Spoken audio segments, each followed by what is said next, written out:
Hey, what is up guys? It's your boy Speed here, and today we're doing a meta-analysis for 7.37D. I'm going to be talking about what's strong right now, and let's get into it. So, first of all, we have that Bristle is very, very strong, and Bristle Shard in particular is overpowered. I think people more in particular is kind of catching on to the fact that the Shard is what makes this hero OP. The reason why is it makes you an initiator. You're one of the best frontliners in the game, and an AoE slow that reduces armor by like 9 is frankly overpowered.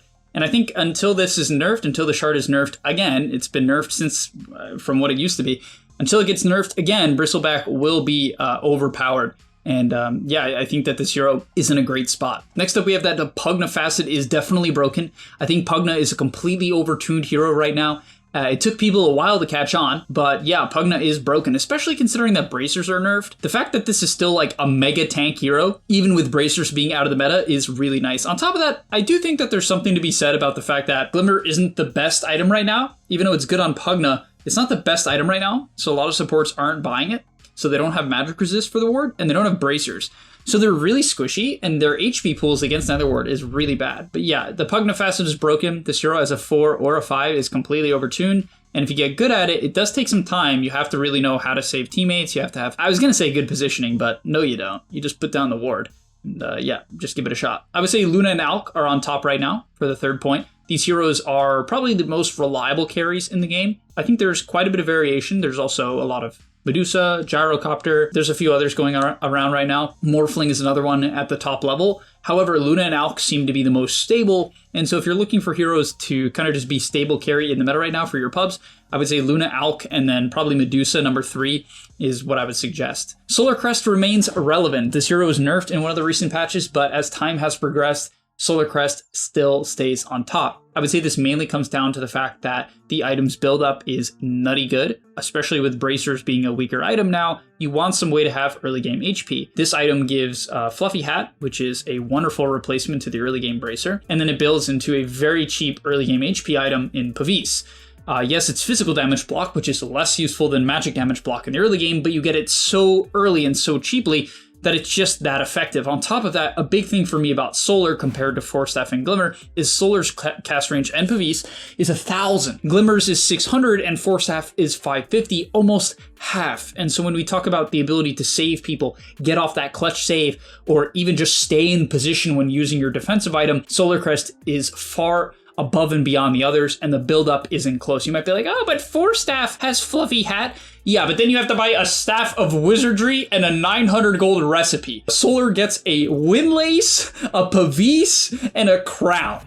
It's just, yeah, even though this item's nerfed, it's pretty broken still. Ogre's on the rise. We've been seeing a lot of Ogre Magi. It's cooking at the current Dream League tournament. It has like some 70% win rate, and it seems to be just a great pairing for a lot of the meta picks. This hero can be great with Luna, Medusa, Shadow Fiend, Morphling. You know, some of the top meta heroes are just fantastic with Ogre. They all love Bloodlust. It's just a Bloodlust meta.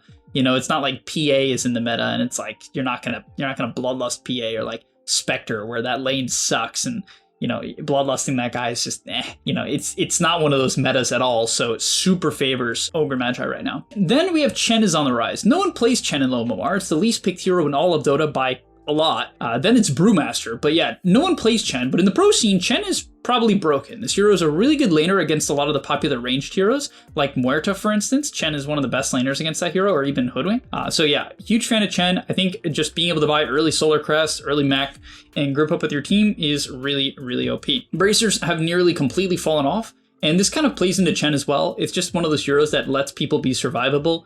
Now that bracers are much, much weaker. I will say though, as a quick side point, they're like okay in the early game on some heroes. I don't think they're like that bad. For instance, when I'm playing Pugna, I like buying one bracer with my Pavis. It is really good at helping with the early game breakpoints. If you have raindrops, wand, bracer, and a Pavis, you're pretty unkillable as Pugna, or even a cloak for the Glimmer, depending on what build you're going. But they have nearly completely fallen off. Most pros are not buying them. Then we have Dawnbreaker returns. We've been seeing quite a bit of Dawnbreaker at the recent tournament. It seems like it's doing very, very well. Strong facet, strong innate, really good laning, which they recently buffed with the mana cost of the W. And you can play it in two different ways. You can play it as an Aura bot, or you can play it as an armlet hero, an armlet right clicker, and you farm really, really quickly. If you guys were watching the recent Amar Dawnbreaker performance, he was top net worth, higher net worth than Sven. And that's what Dawn can do. You can be a hard carry with items like Armlet, BKB, Sanjin Yasha, Harpoon. Angles like this are really good. Next up, we have Enigma. I think Enigma as an offlaner is so reliable. Just buying some of the most useful items in the game. It has some good matchups in the current meta. I think you're very good against Luna in the lane. From what I've seen, it can actually go the other way. It sort of depends on supports, but generally, I'm a huge fan of Enigma. I think this hero's innate gravity well. If you don't know what it is, if you're next to Enigma, you get damage reduction from 9 to 15%, depending on the level of black hole. Like, why does this hero have AoE damage reduction? And it works on the Eidolons, which makes them tankier in the lane. It's really funny. Also, I think his Facet the Slow one is really OP as well. Like, I don't know. I feel like this hero is just such high impact by simply existing with aura items. And again, with bracers being out, having an aura hero that gives damage reduction innately as your offlaner is really good. Like Enigma Chen drafts, Enigma Pugna drafts, you can just kind of ball up and it's really hard to deal with. Next up, we have Dragonite carry. I think Dragonite carry is super underrated right now. Kind of as a side point to the Luna Alk, I would say another one is Dragonite. I think for all the melee heroes in the meta right now, him and Alk are probably number 1 and number 2 in my opinion, and Flash Farm DK is really good, or if your draft is really greedy, you can play it as like a Blink Mage Slayer hero. We've been seeing Skeeter do that on Team Falcons, but we also saw Nightfall play a Dragonite carry game where he went Armlet, BKB, Mask of Madness, Daedalus, and played to 1v9, right-click the game to death. So in pubs, it's a great pick second phase. If you don't have last pick, it's a great second phase pick because it's a super reliable laner and can play in many different ways. So definitely recommend it. Lich is in a weird spot. I think for average pubs, Lich is completely broken. I also just saw Ducalis play Lich with the Growing Cold facet, which is the one where it increases the amount of bounces on Chain Frost or the duration of Frost Shield if they kill creeps or heroes. And it looked really good because when you fight in the early game and it bounces to a bunch of creeps, it just keeps bouncing. On top of that, the Frost Shield just increasing by a full second if it kills creeps is pretty nasty. It's super good for defending towers and farming in the early game. Like, I think it might be better than Frostbound. If like people get used to Frostbound, Growing Cold is just going to be the more reliable facet because I don't think it's something that enemies can actively avoid, where Frostbound is something that people can actively avoid as they get better. So as the game progresses, I think Growing Cold will probably be the better of the two facets. However, as I was saying, Lich is in a weird spot. I think his laning stage isn't the best. From what I've seen, his early game, little clunky, even after the buff to the W. So yeah, for like the pro scene, I don't think Lich is the best. I think for pubs, he's still elite. All right, next up we have that Storm is the most stable mid. Yeah, it's just like this hero's shard has forever been really good. And I've been preaching, I think I've said on this channel probably multiple times that Storm shard is really good.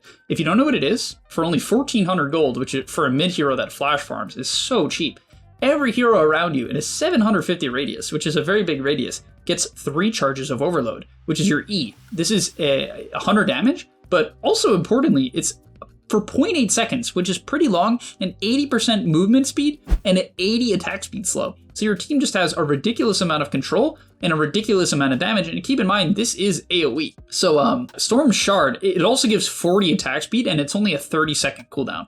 Like this shard, to me, is straight up broken. It has been for forever, and people are just kind of catching on now. I don't know exactly why. I couldn't tell you, but it's been good. It's really good. And it makes Storm the most stable mid because even if your game is bad, you just have a Kaya and a Shard and you make your team hit really hard in team fights. Like you just have a ton of burst damage. It's super broken, honestly. All right, and finally, I just want to say that the meta is pretty mixed. I think at the pro scene, there is quite a bit of overlap in heroes.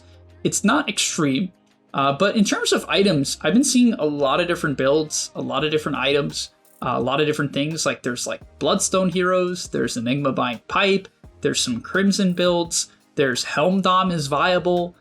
For carry, there's quite a bit of carry builds. You know, I would say the only item that seems to be completely irrelevant is Battle Fury, almost completely irrelevant. But Mjolnir, we saw Mjolnir Jug from, who is it? I think it was Ame. You saw some Mjolnir Jug. It looked good, but like Mjolnir's a very good item. I think Radiance is in a solid place. Manta seems pretty balanced now. This item has been very controversial over Dota's history because of how much it does. It's a Dispel, it's Split Push, it's Vision. You know, it has really good build up. You know, Manta's a pretty controversial item. It's been nerfed a bunch, but it seems in a solid place. I don't think it's broken. I don't even think it needs to be nerfed. But the heroes that use it are so good right now where it seems like a really good item. but I think it's in a good place. So I think the meta in terms of items for like all the roles, even mid, there's quite a bit of variation. It's not like I'm seeing like a lot of overlap in mid builds, which mid tends to be the most versatile role in terms of items. But yeah, I think the meta's pretty good. Like all things considered, I think the way the game is balanced right now is pretty fun, at least to me. I think in terms of supports, there's a lot of heroes you can play that are viable, and I would say that about most roles. I would say for carry, yeah, I would probably put Luna, Alk, Medusa on top, but even then, there's Shadow Fiend, there's Gyro, there's Dragonite, there's Morphling. You know, I don't think there's any hero that like truly stands out on top, especially for average pups. I wouldn't say there's any, maybe Medusa. But all right, thank you guys so much for watching. Hopefully you enjoyed this video. It's a little bit different from what I usually do. If you like these meta updates, let me know. I'll keep doing them in the future. Also, I'm thinking about doing another guess the rank, but like switching it up on how I do it. Like the last one was super educational. I might do, there was a comment on that video like suggesting that I do it a bit faster paced, and I kind of agree with that. It's what I sort of used to do. I used to do both, like a mix, and so I want to try that out. Maybe see how you guys like it, and it was also fun for me to do it that way too, so like might mix it up. But okay, thank you guys so much for watching. I'll see you in the next one. Subscribe to the gameleap website. I think I'm about to tell you to subscribe to the gameleap website with the outro as well, but you can hear it twice, so cue the outro. And that's all, but remember, before you leave, come on, before you tune out, subscribe to the gameleap website, where we are going to help you get to the next rank. If you're stuck, click the link down below, and I'm out. Peace.